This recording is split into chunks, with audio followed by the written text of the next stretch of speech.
Hello friends, welcome again in our channel A plus A English Academy. All things which is available in this world has own importance. दुनिया में हर चीज़ जो मौजूद है उनका अपना अपना महत्व है। इस चीज़ को हमें समझना बेहद ज़रूरी है। दुनिया में हर चीज़ों का इम्पोर्टेंस तो हम नहीं समझ सकते, लेकिन दुनिया में वैसे चीज़ें जो हमारे जीवन में आती है उनकी इम्पोर्टेंस को समझकर हमें उनका वैल्यू बढ़ाना चाहिए और उसके से हमें बहुत ज़्यादा सीख लेनी चाहिए। दोस्तों, आज हम अपने इंग्लिश लिटरेचर की बात करने वाले हैं कि आखिरकार हमारे इंग्लिश लिटरेचर का क्या महत्व है और हमें इंग्लिश लिटरेचर क्यों पढ़ना चाहिए। तो आइए हम उस पर डिस्कशन करने वाले हैं। ठीक है, हम इस चीज़ को डिफ़ाइन करने के लिए हम मदद लेंगे एक बड़े ऑथर जिनका नाम था W.H. हडसन। इनका पूरा नाम विलियम हेनरी हडसन था। 1841 में इनका जन्म होता है और 1922 में इनका डेथ हो जाता है। ठीक है, ये अर्जेंटीना के एक बहुत बड़े ऑथर थे, नेचुरलिस्ट भी थे और ऑर्निथोलॉजिस्ट भी थे। सबसे पहले इन्होंने ये समझाने की कोशिश की आखिरकार हम लिटरेचर क्यों पढ़ते हैं। ठीक है, और इनका एक बुक पब्लिश किया गया था, an introduction to study of literature. ये 1910 में पब्लिश किया गया था, 1910 में पब्लिश किया गया था। ठीक है, और इसमें उन्होंने बहुत सारे ऑथर्स को लिया और उसके संदर्भ में अपनी भावना को प्रकट की। ठीक है, डी क्वेंसी जो है वो बहुत बड़े ऑथर हुआ करते थे उसी समय। उनका इसके संदर्भ में उन्होंने एक डिफिनेशन दिया था, वो था कि everything written is called literature. वो कहते हैं कि दुनिया में हर चीज़ जो लिखी गई हो उसे आप लिटरेचर कह सकते हैं। डी क्वेंसी के अनुसार कहना था। और जैसे ही उन्होंने इस बात को कहा, लोगों के मन से तरह तरह के सवाल, ऑथर्स के मन से तरह तरह के सवाल कि दुनिया में हर चीज़ जो लिखित हो उसे लिटरेचर कैसे कहा जा सकता है। उनके दिमाग में ये भी सवाल आया कि जो हम तारीख देखते हैं क्या वो भी लिटरेचर है।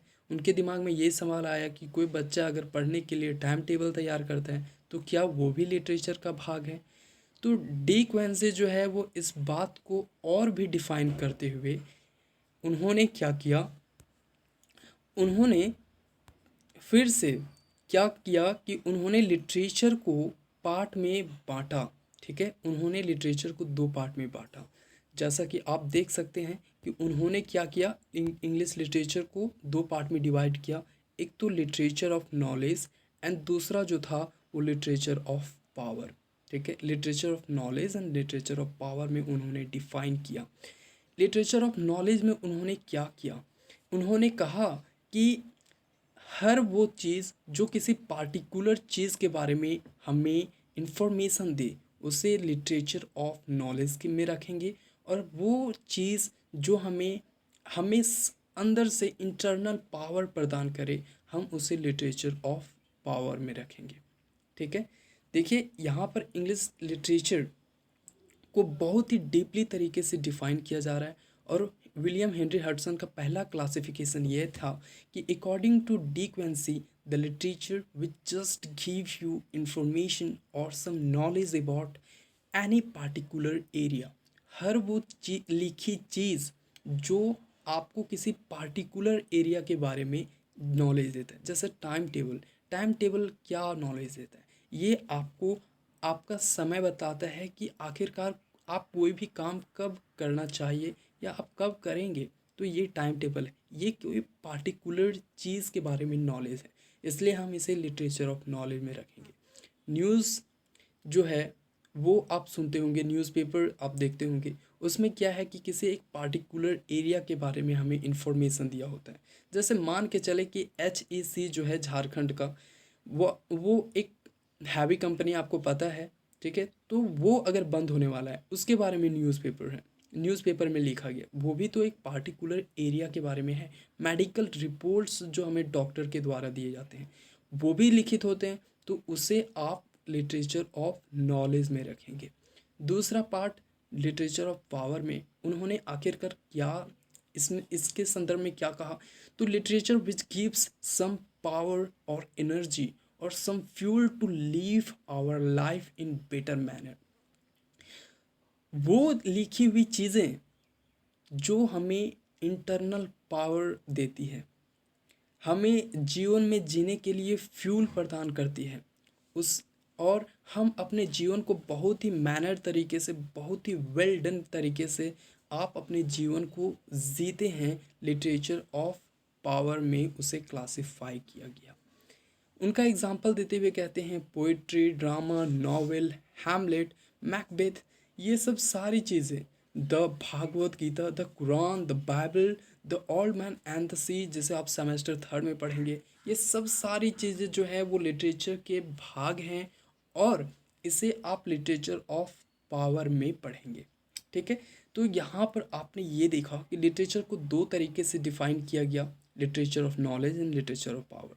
तो जितने भी लिटरेचर आप पढ़ेंगे आपके सेमेस्टर में, तो लिटरेचर ऑफ पावर आपको समझना है। ठीक है, लिटरेचर ऑफ पावर, और आप लिटरेचर ऑफ पावर को का इम्पोर्टेंस आप यहीं से देख पाओगे कि आखिरकार लिटरेचर ऑफ पावर हमें क्या प्रोवाइड करता है। ये हमारे क्या करते हैं, हमारे जीवन को जीने की एक शैली प्रदान करता है, ये हमें फ्यूल देता है जीवन जीने के लिए, ये हमें पावर प्रदान करता है कि आप अपने जीवन को एक बहुत ही अच्छे ढंग से कैसे जी सकते हैं। ठीक है दोस्तों, देखिए लिटरेचर ऑफ पावर में एक बात और कही जा सकती है कि जैसे भागवत पुराण जो था, जो है, वो हमें किस चीज़ के बारे में नॉलेज देता है, ये हमें इस चीज़ के बारे में बताता है कि आप अपने जीवन को बहुत ही मैनर तरीके से कैसे जिएं, आप अपने जीवन में सफलता कैसे प्राप्त करें, और आप अपने जीवन को बहुत ही अच्छे ढंग से लोगों की मदद करते हुए कैसे जिए, ये भागवत गीता में लिखा हुआ है। और यहाँ पर आप ये भी देखेंगे कि लिटरेचर ऑफ पावर में आप लिटरेचर के पावर को ऐसे समझ सकते हैं कि भागवत गीता जो है वो आज से 5,000 वर्ष पूर्व लिखी गई थी, लेकिन वो जो है वो आज भी हमारे प्रेजेंट के लोगों पर इफ़ेक्ट डालता है। बहुत सारे लोग उससे प्रभावित हैं। आज लिटरेचर का हर वो स्टूडेंट जो भागवत पुराण ये सब चीज़ों को पढ़ता है, उनके दिमाग में इस उनका असर पड़ता है, वो जो है वो अपने जीवन को मैनर तरीके से जीता है और अपने जीवन में सफलता प्राप्त करता है। तो इस तरह से आप समझ सकते हैं कि लिटरेचर ऑफ पावर, ठीक है, हमें पढ़ना है और इसकी इम्पोर्टेंस को आपको थोड़ा थोड़ा यहीं से समझ में आ गया होगा। ठीक है, अब आइए थोड़ा सा और आगे बढ़ते हैं और हम कैरेक्टरिस्टिक्स ऑफ लिटरेचर के बारे में जानते हैं कि कोई भी लिटरेचर के क्या कैरेक्टरिस्टिक्स हो सकते हैं। तो पहला कैरेक्टरिस्टिक्स आता है यूनिवर्सैलिटी। ठीक है, यूनिवर्सैलिटी मतलब क्या? Every true literature must have the quality of universality. Universality means it appeals to everyone, it appeals to everywhere, it appeals to in all ages, it appeals to all geographical area. दोस्तों, literature का पहला characteristics ये है कि इसमें universality आप देखने को मिलता है। ये लिटरेचर में यूनिवर्सैलिटी मीन्स विश्वव्यापकता का आपको देखने को मिलता है। ठीक है, ये दुनिया के हर इंसान को प्रभावित करता है, ये दुनिया के हर जगह जिस कोने में लोग रहते हैं उसको प्रभावित करता है, ये दुनिया के हर एज के बच्चों को, हर एज के इंसान को प्रभावित करता है। ये दुनिया में कोई भी एरिया में रहे, आप जो है वो लिटरेचर की मदद से उसे प्रभावित कर सकते हैं। ये है पहला यूनिवर्सैलिटी। मीन्स अगर अमेरिका का लिटरेचर है तो आज इंडिया के लोगों को प्रभावित करता है। ठीक है, आप अब अरब देश का कुरान अरब देश से आया है, तो वो जो है वो हमारे लिए अभी प्रभावित करता है। तो ये पहला गुण है। सेकंड कैरेक्टरिस्टिक्स देखें, इमोशन। देखिए, लिटरेचर में आपको इमोशन देखने को मिलेगा। ठीक है, और ये इमोशन जो है वो एक बहुत ही बड़ा पॉइंट है। इस चीज़ को हमें समझना चाहिए कि आखिरकार इमोशंस की मदद से ही हम अपने जीवन को बहुत ही मैनर तरीके से जीते हैं, और लोगों की इमोशंस की मदद से ही हम लोगों को मदद करते हैं। ठीक है, अगर साइंस और लिटरेचर के बीच में डिफरेंस खोजा जाए तो साइंस भी जो है वो ट्रूली चीज़ों पर भरोसा करता है, और लिटरेचर भी ट्रू ही चीज़ को दिखाता है। लेकिन दोनों के बीच में डिफरेंस क्या है? एक इमोशन से प्रभावित है, और दूसरा जो है वो इमोशन से प्रभावित नहीं है। साइंस को इमोशन से कोई मतलब नहीं है। अगर कोई मशीन है, ठीक है, कोई मशीन है, अगर वो कोई काम कर रहा है, उसमें कोई भी आदमी का हाथ फंस जाता तो उस हाथ को काट देगा। ठीक है, साइंस ये कहता है। साइंस को कोई भी लोगों के फीलिंग से कोई मतलब नहीं है कि कल लोगों का क्या होने वाला है, नहीं होने वाला है। वो जो है वो डेवलपमेंट पर भरोसा करते हैं। ठीक है, साइंस का मतलब ये है। लेकिन हमारा लिटरेचर जो है वो इमोशन से भी प्रभावित होता है। इसमें भी ट्रू, अगर भागवत गीता में सारी चीज़ें लिखी गई है तो उसमें ट्रू बातें ही लिखी गई है, जो हमारे जीवन में होती है वो चीज़ें लिखी गई है। लेकिन उसमें इमोशंस भी है कि लोगों को आगे किस तरीके से जीना चाहिए, लोगों को किस तरीके से एक दूसरे से मदद करनी चाहिए। ठीक है, एक दूसरे से प्रेम कैसे होना चाहिए। तो ये इमोशंस के बारे में भी डील करता है। थर्ड आपको देखने को मिलता है इमेजिनेशन। देखिए, हमारे लिटरेचर में इमेजिनेशन भी मौजूद है। जब भी कोई पोएट्री बड़े ऑथर के द्वारा लिखे जाते हैं तो वो इमेजिनेशन करते हैं कि काश हमारी दुनिया ये होती, हम एक दूसरे से लड़ते नहीं, कोई युद्ध ना होता, प्रेम पूर्वक सब रहते, ईमानदारी से लोग रहते। तो ये इमेजिनेशन का भाव आपको लिटरेचर में देखने को मिलता है। आपको साइंस में भी इमेजिनेशन का प्रभाव देखने को मिलता है। ठीक है, फोर्थ चीज़ है कि रिफ्लेक्शन ऑफ लाइफ। आपको जीवन के रिफ्लेक्शन को देखने को भी मिलता है। ठीक है, अगर लिटरेचर में आप ये भी देख सकते हैं कि महात्मा गांधी का अगर मान के चलिए आप बायोग्राफी उनका पढ़ रहे हैं, तो उसमें आप महात्मा गांधी की रिफ्लेक्शन ऑफ लाइफ देख सकते हैं। ठीक है, तो ये एक कैरेक्टरिस्टिक्स है रिफ्लेक्शन का। उसके बाद है मोरल वैल्यू। ठीक है, दुनिया में हर एक व्यक्ति का मोरल वैल्यू है। सिक्स है प्लॉट कंस्ट्रक्शन। दोस्तों, जब आप फिक्सन पढ़ेंगे, मीन्स आप फिक्सन का मतलब ये समझ लीजिए कि जब आप स्टोरीज पढ़ेंगे लिटरेचर में तो वो आपको प्लॉट में दिखेंगे।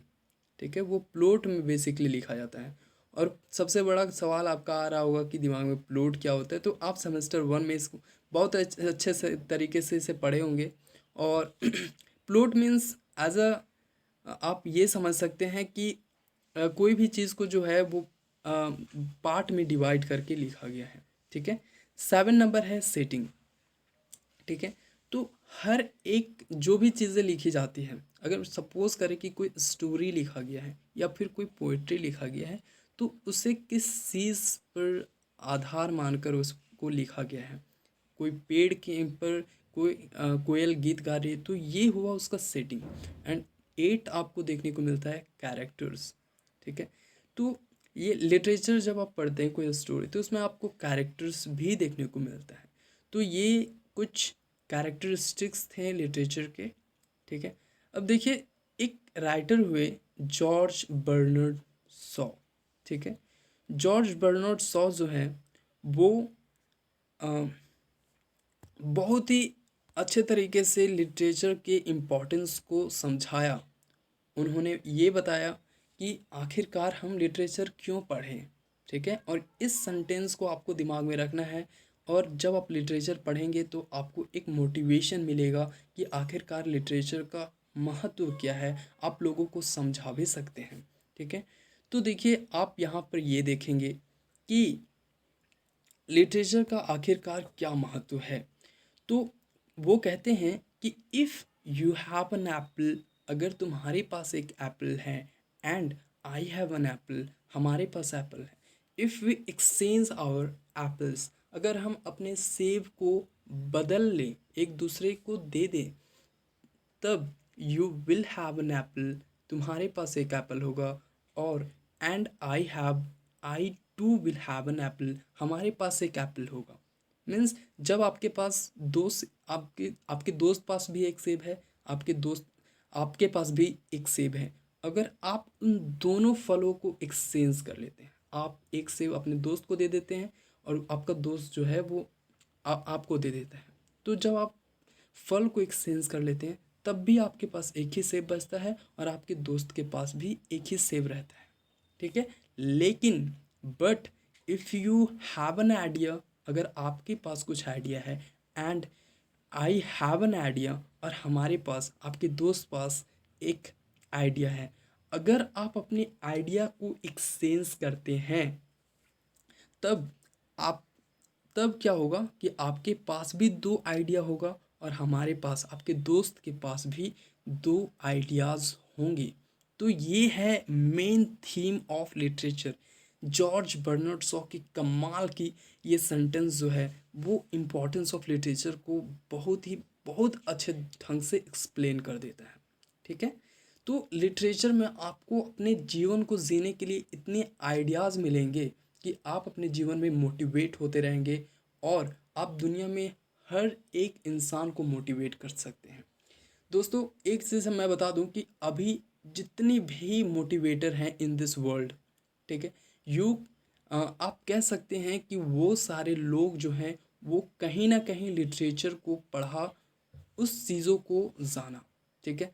आप इंडिया के भी एक आध मोटिवेटर का एग्जांपल ले सकते हैं जो भागवत पुराण से शब्दों को उठाते हैं और लोगों को मोटिवेट करते हैं, महाभारत से बातों को उठाते हैं और लोगों को मोटिवेट करते हैं। तो इस तरह से आपने देख लिया कि आखिरकार हम लिटरेचर क्यों पढ़ने जा रहे हैं, ठीक है। आखिरकार आपको सेमेस्टर 1 में ही पढ़ना है, ठीक है, पढ़ना चाहिए, ये आपके सिलेबस में शामिल नहीं है, लेकिन आपको ये लेक्चर ध्यान से सुनना चाहिए। अगर आप सेमेस्टर 1 में हैं तो बहुत ही अच्छा है, आप कोई भी सेमेस्टर में है, ये चीज़ आपके लिए बहुत ही महत्वपूर्ण है। इसलिए इस वीडियो को शेयर करें और मेरे चैनल को सब्सक्राइब करें ताकि मैं अच्छे अच्छे वीडियो को लाऊं और आप लिटरेचर से एक लगाव रख सकें।